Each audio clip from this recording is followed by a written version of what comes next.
Good morning. I'm Eli Clemens, a policy analyst at the Information Technology and Innovation Foundation. On behalf of ITIF, I would like to welcome all of you to our panel this morning. Today, I'm excited to host this conversation on the rise of Chinese e-commerce platforms in the United States. Over the last couple of years, platforms like Temu, Shein, TikTok Shop, and AliExpress have reshaped global retail, rapidly gaining US consumer loyalty and market share. Their rise has sparked critical business and policy questions that we will be covering today. First, how do we explain the rapid global rise of these platforms? In a recent ITIF report titled How China's State-Backed E-commerce Platforms Threaten American Consumers and US Technology Leadership, I argued that China's industrial policy plays a key role in fueling these platforms' global expansion. Second, how are Chinese e-commerce platforms shaping the outlook for American consumers and businesses? And third, what lessons should US policymakers take from the rise of Chinese e-commerce platforms, and how can they promote US innovation and global competitiveness? We are lucky to have a fantastic group of panelists today for the discussion. So now I will introduce them briefly, but you can find their full biographies on our event webpage. First, Henry Gao, Professor of Law at Singapore Management University. Henry sits on the advisory board of the WTO Chairs Program. Second, Derek Lawson, founder of Cirrus Global Advisors and former head of cross-border import-export at Amazon.com. And finally, Ivy Yang, founder of Wavelet Strategy. Ivy previously held roles in international communication and public relations for Alibaba. Thank you to all the panelists for joining. A reminder for our virtual audience, we will have time for questions at the end, so please submit those questions through Slido. The link for Slido is in the YouTube description and on the event webpage. You can also subscribe to ITIF's YouTube channel and turn on notifications to see all of our upcoming and past events. So with that intro, let's dive right in. So each of you have a unique perspective on the topic of the rise of Chinese e-commerce platforms, spanning policy, logistics, and strategic communication. To begin, what do you see as the most significant driver behind the rapid growth of Chinese e-commerce platforms in the US market? What makes their model so effective? Let's start with Ivy. Thank you so much, Eli. I think for the Chinese e-commerce platforms, their direct access to manufacturers and sellers and the proximity to that is a key advantage that they have. And there is also a sense of deep conviction that a very aggressive customer acquisition strategy can yield them market share. Because in the case of Temu, that is how its parent company, PDD, in a very competitive e-commerce landscape when it first started, with Alibaba and JD still be the dominant players, that's how they have won out. So when they started, having that strategy is really key to how they think about building and expanding in the US market. And they're also very tightly integrated with China's manufacturing base. And this advantage allows them to push prices lower and move faster on trend cycles. And I would say that they're also very much heavily subsidized by their own business models, right? So Temu's parent company has invested more than $3 billion in advertising across 2023 to 2024. And only until recently, after the announcement of the tariff, that Temu has stopped investing in digital advertising. And as recently as March 31st, Temu accounted for about 1/5 of US Google Shopping ad impression purchases. And it has since dropped to the 75th place in App Store downloads. And that really tells you that they've been spending big to acquire customers and to expand. And this really is part of its deep conviction that doing that will give them the market share that they want and in some ways have achieved thus far. Great. Yeah, so we definitely saw that with Temu's Super Bowl ad, Shop Like a Billionaire. Derek, let's go to you. Yeah, I think one of the most important things to talk about is first, the U.S. de minimis policy that has enabled the goods to come in perhaps at a lower cost than what US brands can bring those goods in. So that's always been an advantage that they've been taking care of. But I think growing on what Ivy said is kind of this factory direct to consumer, right? Cutting out the US middleman, being able to be even more responsive to the US consumer, right?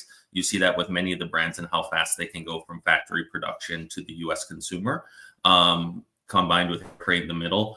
I think we also are seeing, some opportunities where even bad actors, where you see perhaps knockoff goods being sold on various websites, that is attractive to the US consumer, I think, at times. So I think we see pieces of that, which have made kind of this whole broader, you can get things very cheap through these channels, which is very true. I think we see consistently, discounted rates on the Temu website versus what you find on Amazon's website.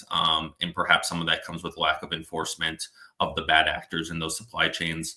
And then ultimately, Eli, I think what you called out in your paper, which is, state support for a lot of these policies, right, has enabled, a growing number. You're looking at tens of thousands, hundreds of thousands of kind of businesses that are participating in these marketplaces, right? So instead of US consumers relying on what the buyers at Walmart or Costco are deciding, you're really opening up the floodgates to hundreds of thousands of individual sellers that can be very responsive and at times much cheaper than what US brands can be.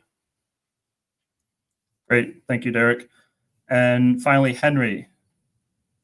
Thank you, Eli. It's my pleasure to join this webinar, and I enjoy reading a report which outlined many reasons, why the Chinese e-commerce platforms can be so competitive. And I think Ivy and Derek has already mentioned some of the reasons to which I fully agree. I would just summarize by saying that actually the main reasons I would argue these platforms can be so competitive is because of 3 things: low cost, low tariff, and low shipping. Now that is well known, and I'm more interested actually in digging deeper and find out the kind of systemic factors that underlying each of these reasons. And if you look at these systemic factors, you can see actually they do distort competition, allow the Chinese platforms to outprice and outmaneuver US retailers. So first is the low cost. So the Chinese platforms were able to keep prices at very low levels, not only through efficiency, through direct link with the manufacturers like Ivan mentioned, but also through aggressive cost shifting and labor exploitation deep in the supply chain.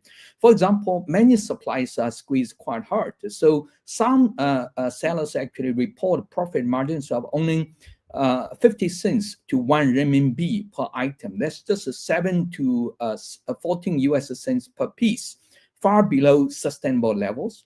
In turn, these suppliers actually pass the pressure on to the workers. So there were some investigation into Shen's suppliers, which found that the laborers working basically 75 plus hours every week, sometimes earning as little as 4 cents per garment sewn. So the result is that we have a system where the suppliers are treated like expendable cogs and workers like disposable inputs, all to maintain artificially low retail prices. The second reason is the low price, and the main reason, as Derek mentioned, is because of the de minimis loophole, right? But even without the de minimis, if you look at the typical US tariff before Trump's Liberation Day tariff, it was only on average about 3.4%.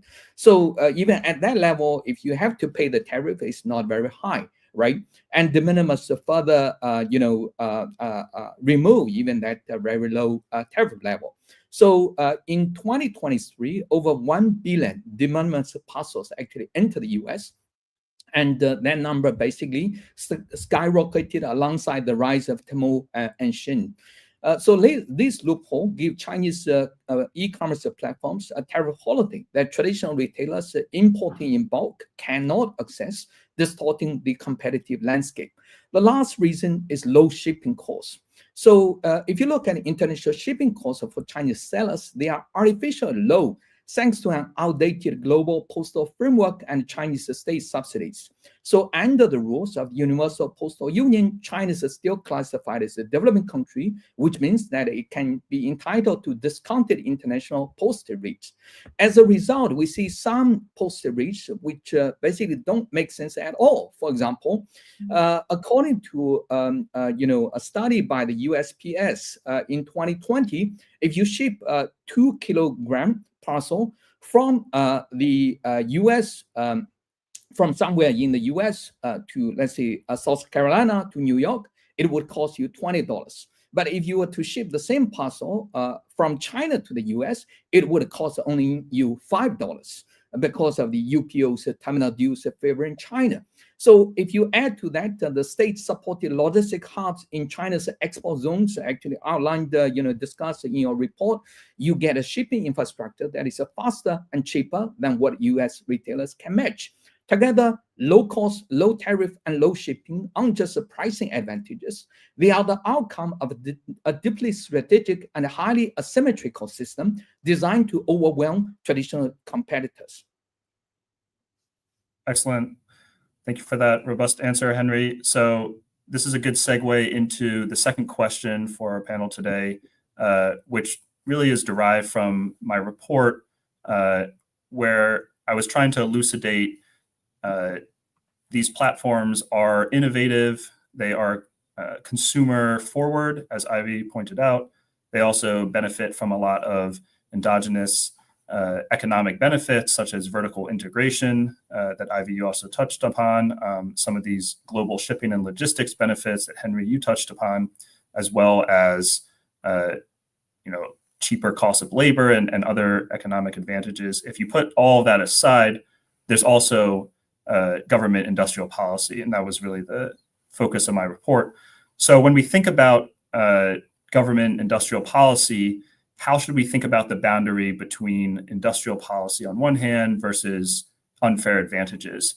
When does government support, in this case from the Chinese government, to these platforms become market distortion? So for that question, let's start with Derek. Yeah, thanks, Eli. And I think, as I think about this question, it's really around, stacking a lot of these policies on top of each other that probably creates the unfair system, right? So, as you look at some of the things that have made Temu successful, if we talk about the gamification of the app, we talk about customer acquisition in the US, we talk about access to air cargo capacity, taking advantage of de minimis, taking advantage of low cost of labor, right? All of these things over time, arguably are in and of themselves okay policy, whether that's on the Chinese side, whether that's on the US side, developing new logistics companies that are doing, crowdsourced deliveries in the US at a lower cost than UPS or FedEx, whether those are invested from Chinese investors or not, right? A lot of these things are in and of themselves okay. But I think to me, when you start looking at market distortion is when you start stacking a lot of these things on top of each other, and it kind of creates a system, right? And I think that that's one of the things that, Eli, your report really highlighted well, which is there's multiple levels of doing this, right? So the vertical integration, there's been reports from CBP as to where the cotton is coming from on some of these garments, what the forced labor perhaps is, or what the labor conditions are. Henry mentioned the labor conditions as well, too, in some of the factories in the reports. So when you have lack of enforcement of some of these policies, you have some of this vertical integration, you have logistic zones built at these airports, you have the ability to leverage data and share data internally off platform data. When you start stacking a lot of these things that your report came up with, then it creates kind of this world that if you're a US company and you want to go produce something ethically at a factory in China, take it back to the US and sell it on a platform, you just simply can't be price competitive with these, right? And so for me, the bigger issue is there's lots of faults that you could point at for any part of these supply chains and kind of the business model. But when you take it more holistically, that's where you start to really get into what I would consider a distortion of the market and unfair competitive advantage, where US businesses can't go to a factory in China, ethically source, import it, pay duties and taxes, and then sell it in a marketplace and be price competitive with some of these, right? So I think to me, it's really comes down to stacking all of these things one on top of another.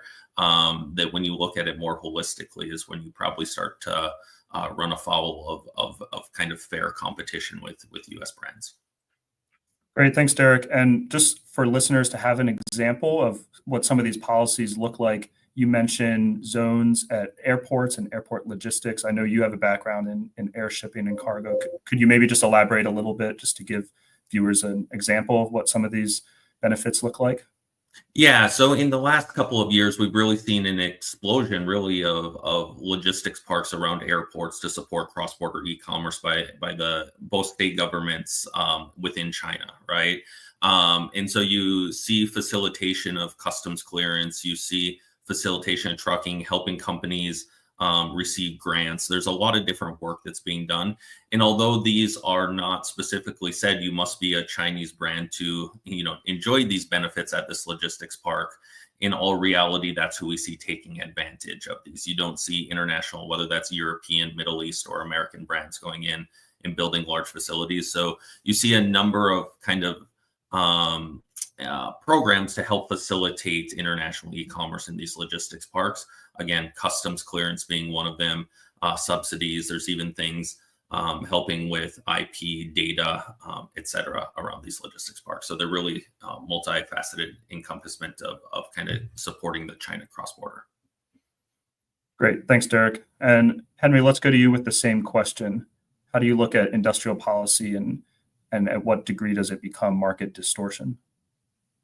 Sure. Thank you, Eli. So the report did a great job of explaining China's industrial policy, the government's role in fueling export-oriented growth.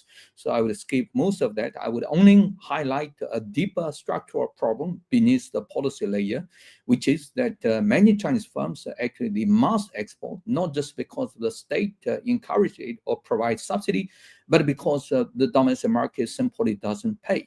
So in 2020, China's late Premier Li Keqiang actually admitted that there were over 600 million Chinese, nearly half of the population. They actually earn less than 1,000 yuan a month. That would turn out to be about less than $5 a day.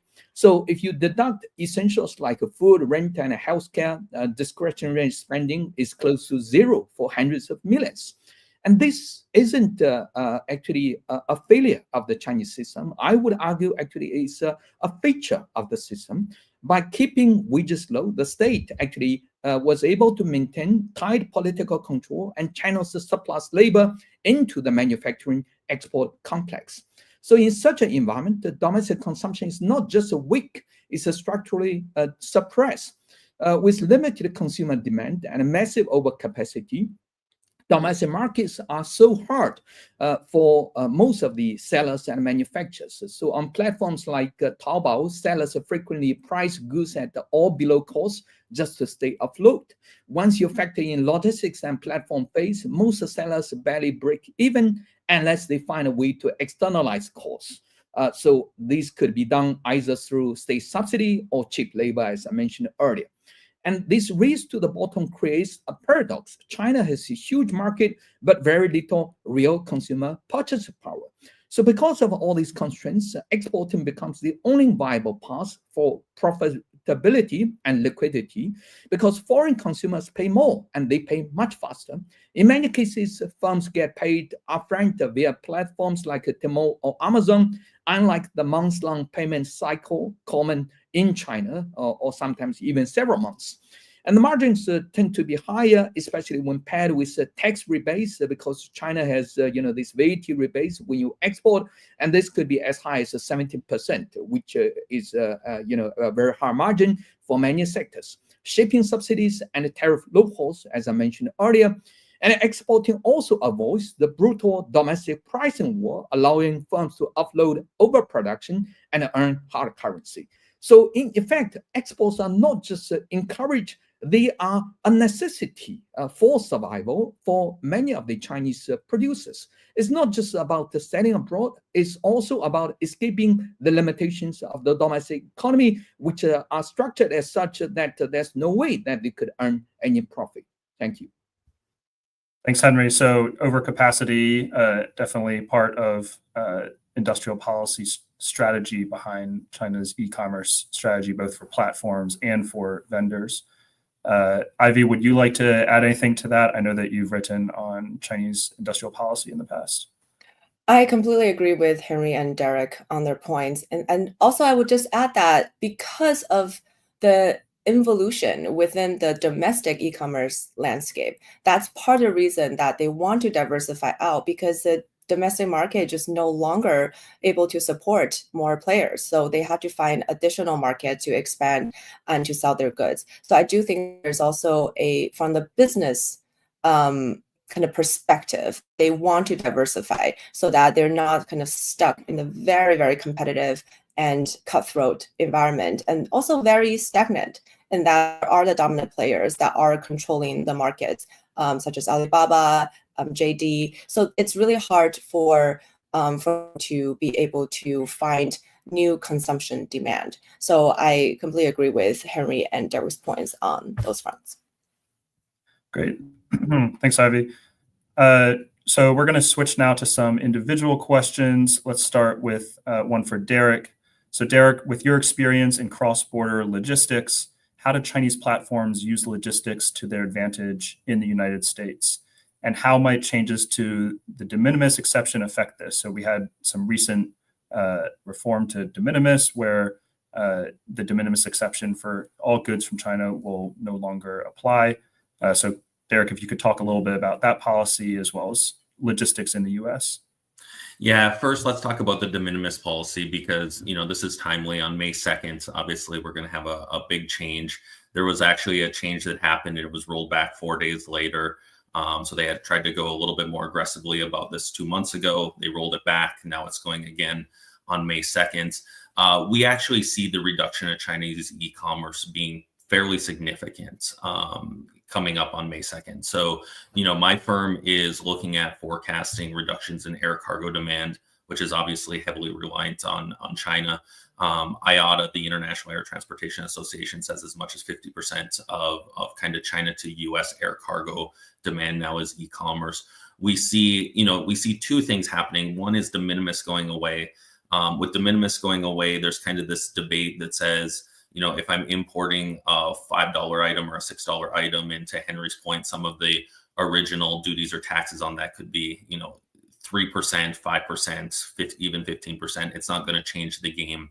But when you really stack a reduction in de minimis, combined with effectively the 145% tariffs that are, the on the books tariffs right now, with the duties and taxes, we think that there's going to be a pretty significant reduction in demand in kind of this China cross-border e-commerce. They're also clamping down on the postal channels, putting different rules in place. We're paying fees if you're shipping from China Post to the US Post.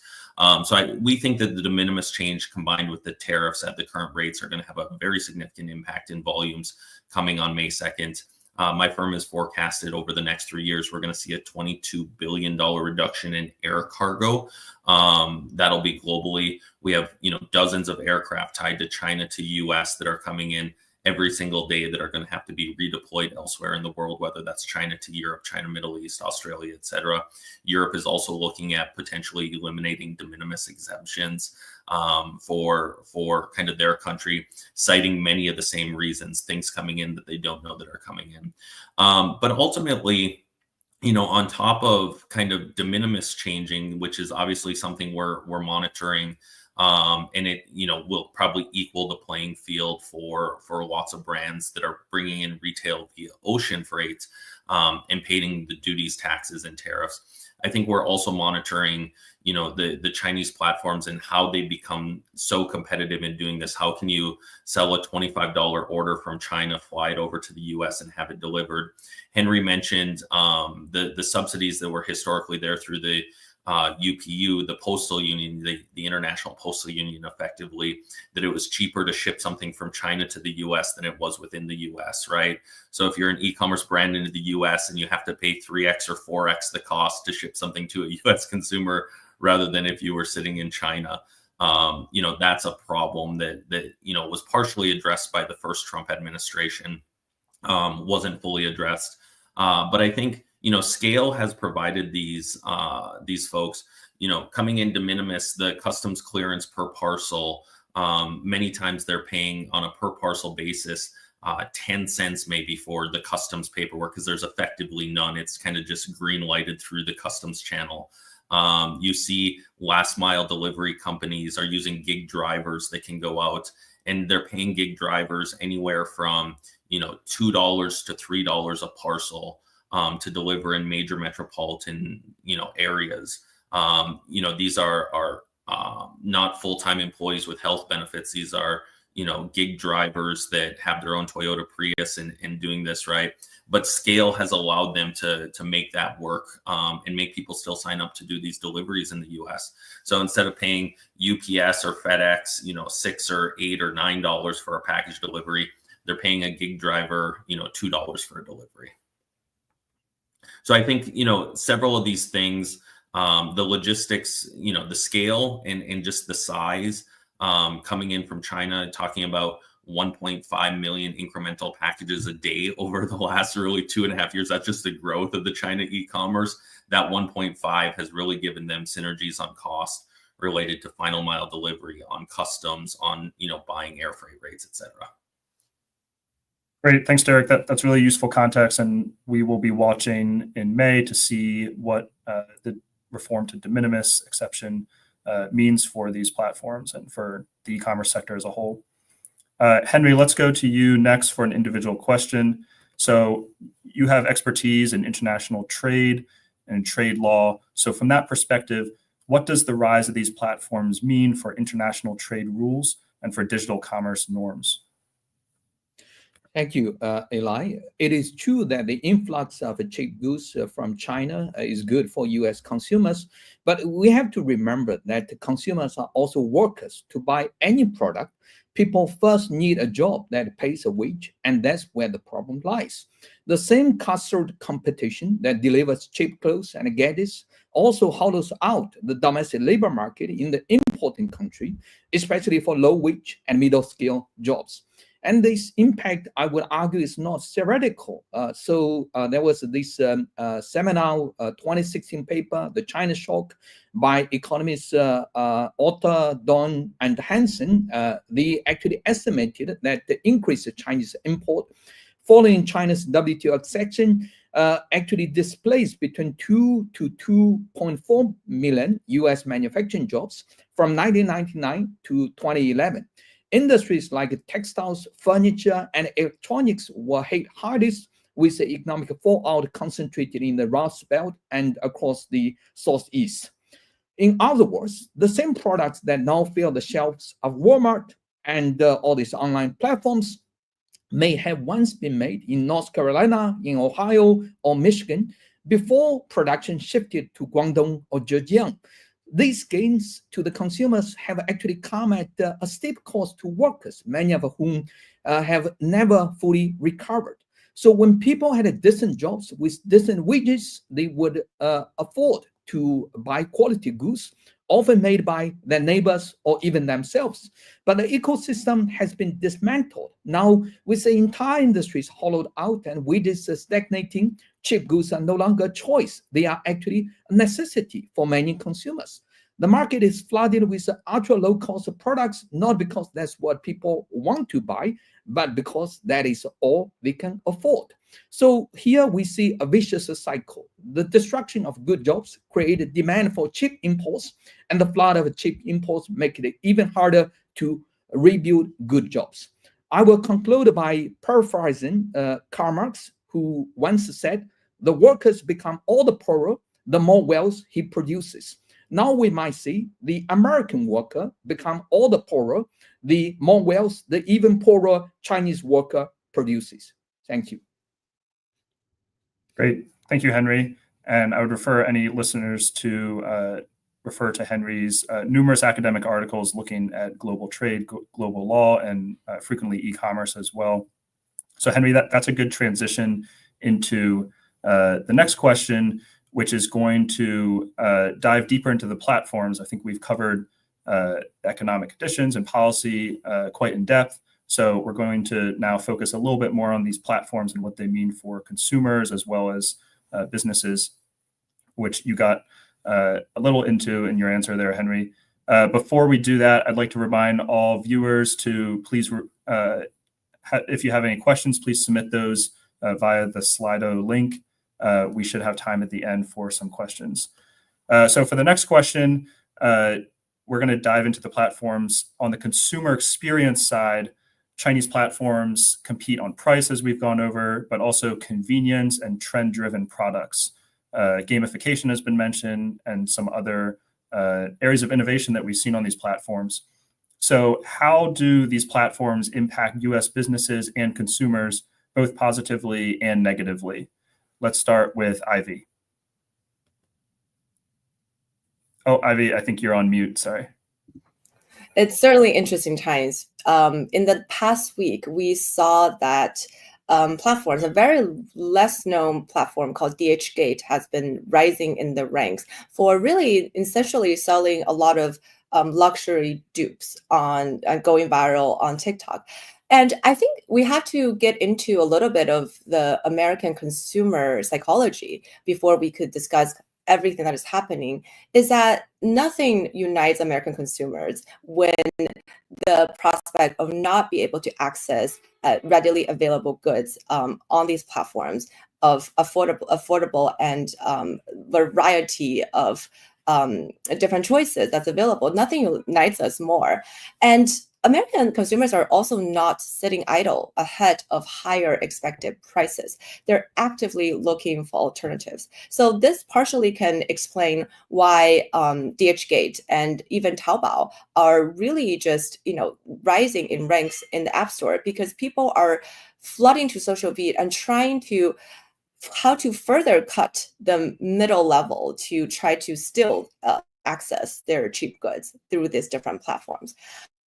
So it's really interesting now, because you're at the same time you're also seeing Shein and Temu being quite demure about what their plans are. They've announced that they will raise prices by the 25th of April in identical state that they published, and also see Walmart and all of the retailers also announcing price hikes. So they're no longer able to rely on this. We are the cheapest version, because everything will be more expensive. So it's a really interesting time in how the challenger, which has been the Temus and the Sheins of the world, have become incumbents, and there's a new crop of new players entering into the chat and trying to capture this moment and this opportunity to sell more products to this kind of new base of consumers that are looking for alternatives. And for US businesses, I think it's very clear they will have to raise prices across the board. Hermes announced that they will increase prices by May 1st to fully offset the new 10% baseline tariff. Nike, Levi, Gap, Columbia Sportswear, they're all expected to raise prices.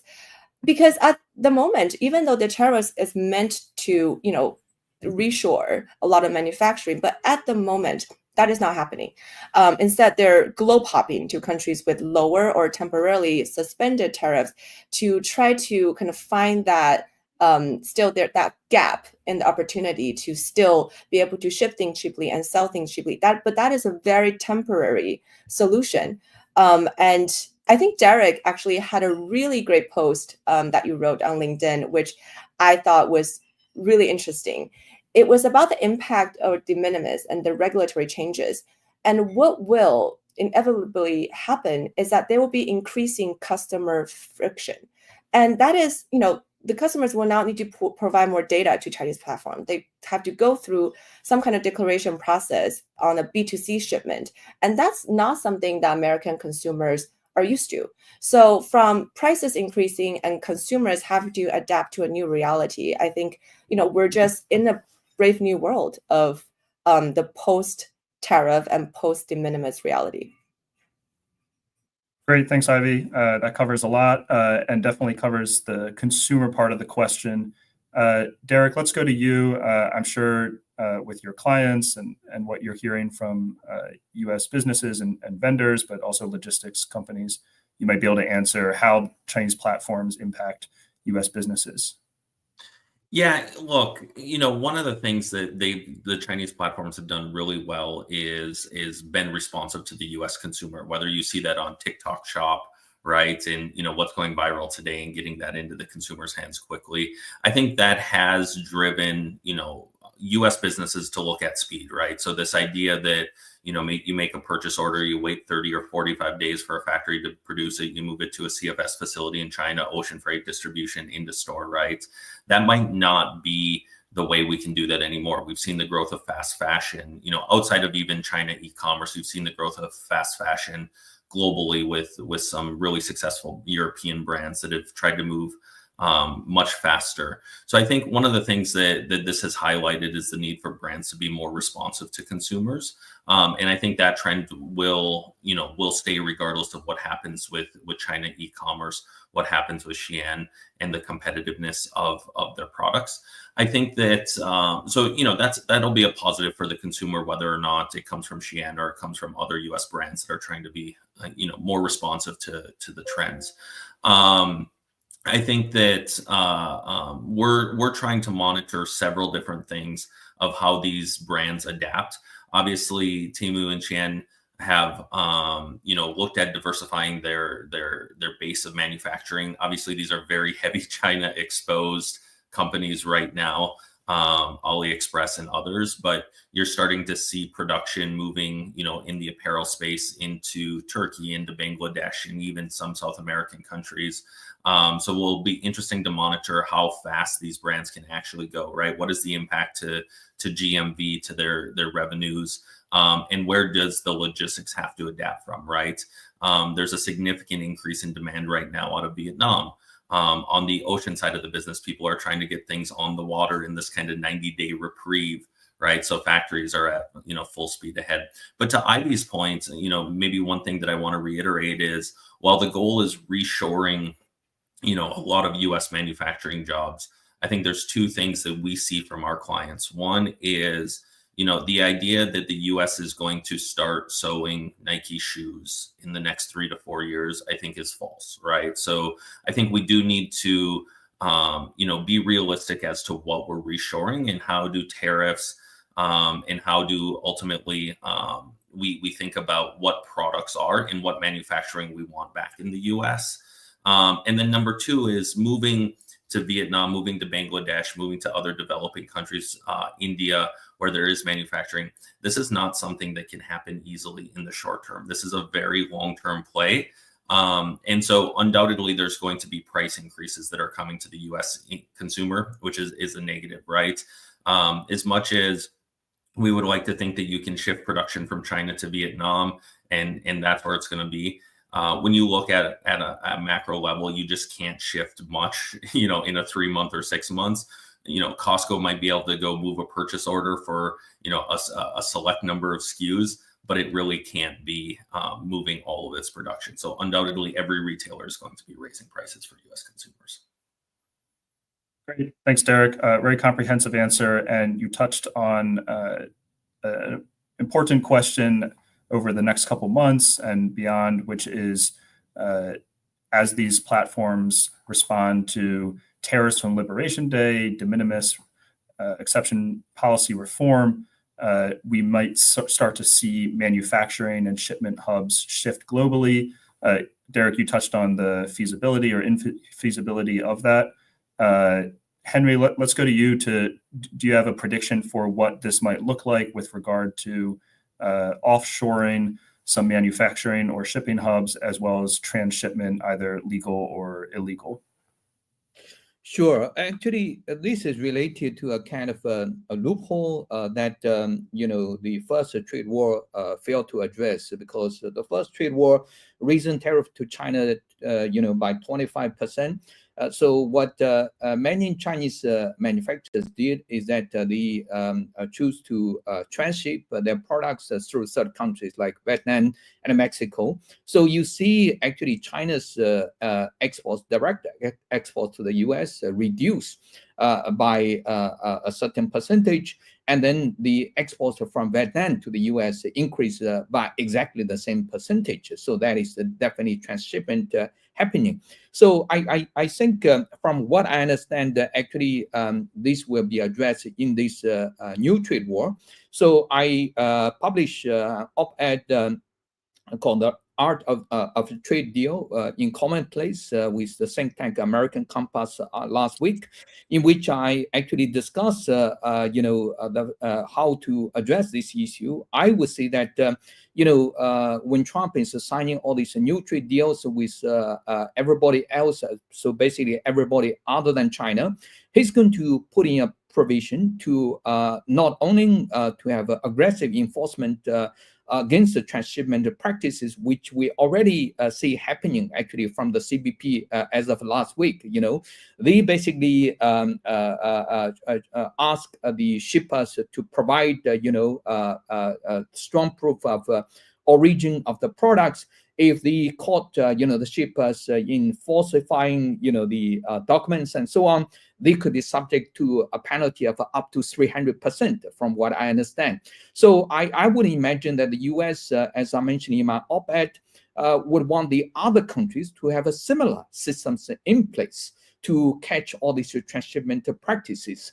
So when everybody have the similar system to the US, I would imagine this time around is going to be very difficult for the Chinese exporters to try to transship it through Vietnam or Mexico. It's going to be a whole new game. Great. Thank you, Henry. And as we look at these platforms as they evolve and adapt to a shifting regulatory state, both in the US and globally, it's also interesting to think about how they will respond and react. So for that topic, let's go to Ivy.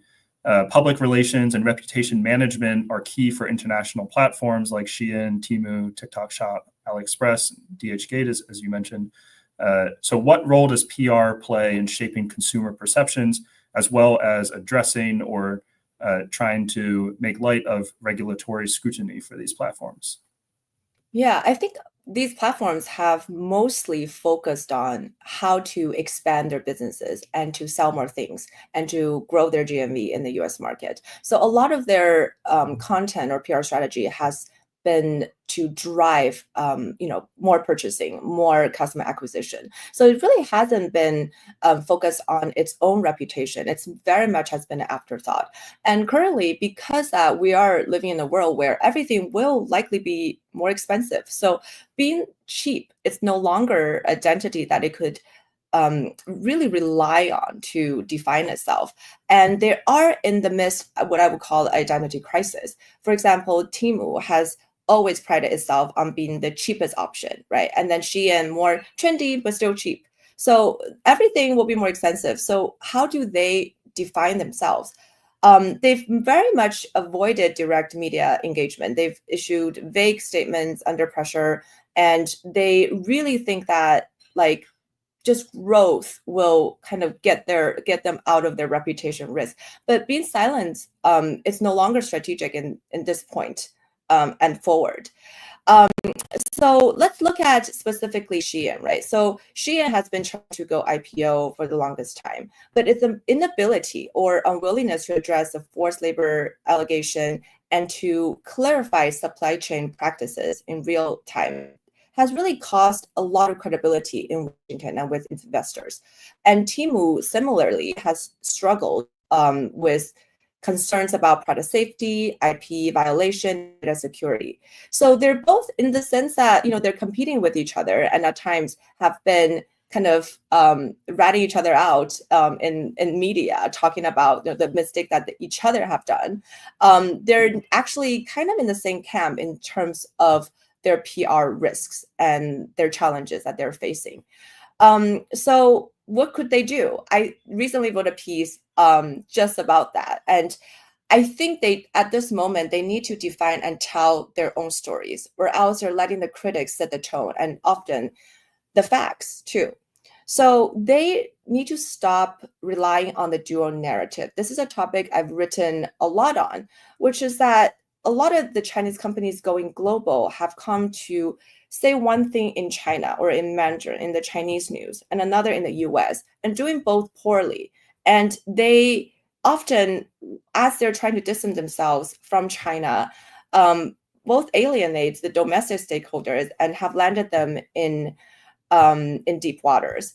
Xi'an's Donald Tang, their executive chairman, said at a Milken conference that Xi'an was an American company, and that really didn't end up well for Xi'an, and it backfired. And I think part of the reason why China still hasn't greenlit the IPO, the plan for Xi'an in the UK, and they need to also pick a coherent, unified message that is repositioned around value, not just low prices, because cheap is relative and it won't feel cheap once all the tariffs are added.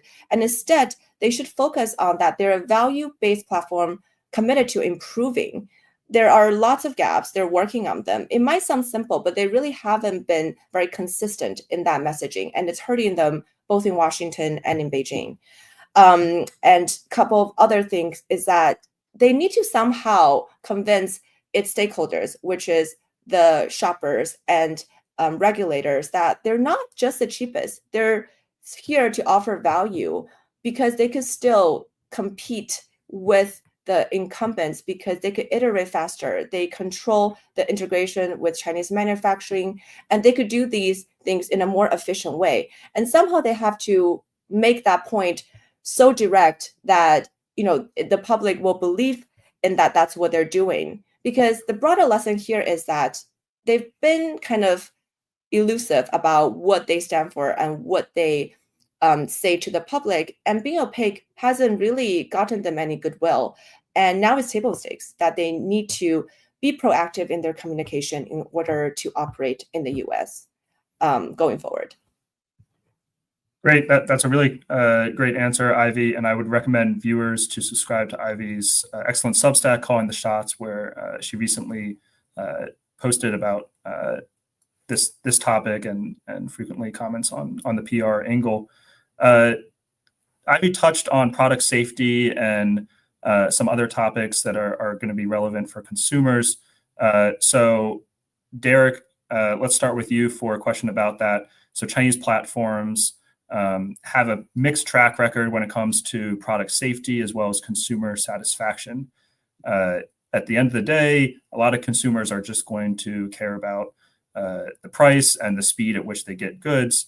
However, these issues could increasingly become a factor in consumer preference. So Derek, maybe you could comment on this, and then also if you have any ideas on how US policymakers can better protect consumers from risks posed from these Chinese platforms, either through product safety, data privacy, cybersecurity, so on. Yeah, thanks, Eli.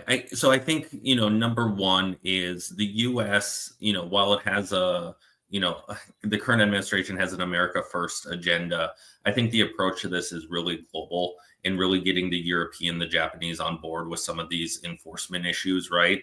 One of the things that we will see happen with China is if the US cracks down on things, perhaps forced labor, improper vertical integration of supply chains, subsidies, that volume, and we see this happening in real time, is going to shift to Europe. It's going to shift to Japan. It's going to shift to Australia, right? So to some extent, while the US, should have, its number one goal to protect American consumers, it's really not going to root out some of the problems with product safety. If a Chinese seller, on TikTok Shop can just start selling into France or Germany or the UK if they've been blocked by that product into the US or Australia, right? So first, I think, the number one recommendation would be to try to take a global approach to this, because if it's unsafe for a US consumer, it's probably unsafe for a French consumer. It's probably unsafe for an Australian consumer. Number two, I think CBP really needs to look at some enforcement right out of the gates. One of the challenges with doing this fast is CBP doesn't have significantly more staffing than what they had, 2 months ago or 6 months ago. So you look at now, customs clearance of 4 million parcels a day. We know only China and Hong Kong, which is about 65 to 70% of that 4 million parcels a day, will be coming through, a more formal clearance. Obviously, that volume is going to come down, we believe, but we think CBP really needs to somehow find a way to hold, the customs brokers accountable, right? If we get to a point where CBP is finding, you look at DHgate, which Ivy had mentioned, right? Chinese, fakes, for lack of a better term. As soon as, DHgate can't find a US customs broker that's willing to clear that stuff anymore, that effectively will start to, protect the US consumer. The debate always with the US consumer is they're going to DHgate because, you can't buy a Louis Vuitton purse for $50, right? So people know what they're buying, and will that frustrate the US consumer while it protects the business? Does it frustrate the consumer? But I think you got to look at both the marketplaces as well as the customs brokers. And you really got to focus on the bad actors, but you got to hold the marketplaces and you got to hold the customs brokers, right? With this stuff coming in when de minimis is closed, it requires a formal clearance. They have to formally declare what's coming into the United States. It will not be hard for CBP to pick out a couple of DHgate shipments and hold the customs brokers accountable, right? And all of a sudden, right, you don't have customs brokers that are going to be willing to clear some of this stuff. It's because the US government knows where some of the really hot spots and problematic areas are. And if you threaten to pull a customs broker's license, right? And if these, some of these customs brokers are not mom and pop shops, these are large, international brokerage houses, right? You really got to really start to enforce this. And I think you can make a lot of good for the US consumers by holding, a handful of marketplaces and a handful of customs brokers accountable in the short term.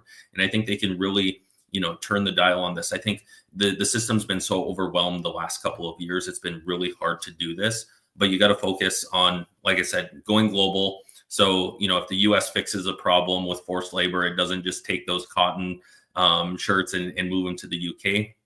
And then it really needs to step up enforcement and hold the customs brokers and the marketplaces accountable. Great. Thanks, Derek. That's a good answer. Looking at policy, you mentioned CBP. Another important government agency integral to product safety is, of course, the Consumer Protection Safety Commission. And I would recommend viewers to look at a blog I recently wrote explicitly looking at how CPSC can better enforce product safety issues on Chinese e-commerce platforms. You can find that on ITIF's website. We're reaching the end of the hour here, so I want to go to our last question, which is going to be on policy recommendations. So for this, let's start with Henry. Let's talk about how the United States can respond to China's e-commerce platform competition with either regulation or innovating in its own e-commerce and logistics systems. Also, if you want to touch on the question of, are there useful lessons to be learned from Chinese platforms' rise or China's e-commerce industrial policy? Sure. Thank you, Eli. I think, some of the responses were already discussed earlier. So this would include, for example, plugging all these loopholes which were not caught in the first Trump administration. For example, the de minimis loophole, which has been exploited by all these online platforms, and now that it's quickly being plugged in, right? So next month, according to the schedule, all these platforms will start paying much higher tariffs, 120 to 200, right, depending on the different packages, and that is going to be a big issue that all these platforms would have to face. And another response I would say is to also plug in the transshipment loophole. So this can be done right through all these agreements that the US is negotiating with all these other countries. So I would expect that they include something that would require all these other countries to prevent Chinese transshipment through these countries. And I actually suggested in my op-ed that I mentioned earlier that if these countries fail to honor their commitment to prevent transshipment, then they might have to face some tariff consequences. For example, if there's unusual rise of transshipments through these countries from China to the U.S., then we could have like a surge of tariff of, let's say, up to 50% as a punishment for these countries, and that I think would be sufficient deterrence. But ultimately, I would argue that just the unilateral responses from the U.S. would not be sufficient. We have to think of a universal solution coming from the WTO, the World Trade Organization, which is the institution that is in charge of making rules for world trade. The current WTO rules basically don't really address the issue of so-called process and a production method, the PPMs. So basically, when you look at whether you are providing you are providing, for example, MFN or national treatment obligations to like products, you only look at the physical characteristics of the products, but you don't care about their process and production method or how they are made. I think this trade war might provide an opportunity for countries to revisit this issue to see whether the rules of the WTO can include some element that would look deeper into how these products are made, so that these issues can be solved in the long term. And I hope with that we will be able to solve this problem. Thank you. Great. Thank you, Henry. That's a good perspective from the international angle. Ivy, let's go to you for the same question. I think I would focus on kind of the innovations of these e-commerce platforms and why they are so confident that they could succeed overseas because of how competitive it is in the domestic China market. Some of the innovations that I've seen coming out, which I think is still applicable to the US, which would be really interesting, is like live streaming, right? The kind of social commerce that a lot of these platforms have perfected in China, I think could see a user case as a best practice in the US. And you're seeing TikTok shops really embracing that. And Temu, the gamification of that's the kind of playbook that they perfected in China, they're bringing to the US. And it seems like the American consumers likes to play games, shopping as a game, just much as Chinese consumers do too. So I think there is still a lot of kind of cross-border learning from what are some of the things that have worked in China and why they are confident in going overseas, because they've, in some ways, if you can make it in China in e-commerce, could you make it anywhere in the world? So I think that is the question to be determined, given that we are in a very different landscape after the tariff and the removal of de minimis. Great. Thank you, Ivy. And our final question is going to be an audience question. And I'm going to give this to Derek since you didn't get to chime in on the policy recommendations. So the question is, should Congress consider a new regulatory framework tailored specifically for cross-border digital commerce? If so, what should it include? Yeah, great question. And, I don't know, what we've seen with some of the exploitations maybe and, folks taking advantage of de minimis, not paying duties and taxes. I don't know if that requires, a whole of World Trade Organization type regulatory environment that puts a lot of onus, right? I'm still a fairly large proponent of free trade in general and not necessarily regulation. I think what we want to do is really say, if you're buying goods, shoes from an Italian shoemaker, a small business in Italy, all right, and we don't have concerns on how the materials are being ethically sourced, and we don't have concerns on forced labor. We don't have concerns about them, shipping it to another country, to shipping it to the United States to dodge tariffs, to dodge, duties and taxes, right? I don't know that, more regulation is always the answer personally. But I think what we've created also is we have to be careful. Henry hit on it before, is if we're just going to take stuff, and say this is a China problem today, but it just migrates to Vietnam tomorrow. And then it migrates to the next transshipment location, whether that's South Korea or other words, and export spike, but it's really Chinese origins. Then you do need to look at more of, I think, a global framework for cross-border digital e-commerce. But I think effectively you can address a lot of the worst issues. We didn't talk about it here, but fentanyl is something that is driving a lot of the concern with stuff coming in from China right now, right? Can we address some of the biggest problems before we just add significantly more regulations? I don't think that, a shoemaker in Italy is really a negative target for US consumers, right? I think we should allow kind of flow of goods, as long as, again, it's ethically sourced, as long as there's not unfair competition. The average, Italian shoemaker is not using cybersecurity concerns to do business in the United States. So we don't want to create too much of a regulatory environment that it just shuts down flow of goods. This is obviously heavy China focused, but we need to be careful because there is goods moving between the United States and lots of countries with a lot of great small companies around the world, which are kind of enabling global trade, which is a positive thing for US consumers. Great. Thank you, Derek. And with that, we are at 10 a.m. So that concludes this panel event. I would like to thank Henry, Ivy, and Derek for taking the time to speak today. This has been a really rich conversation. And thank you to the audience for attending. I know that we had a great turnout for this event. Please continue to follow ITIF for future reports and events, including on e-commerce and other topics. Thank you, everyone, and have a great rest of the day.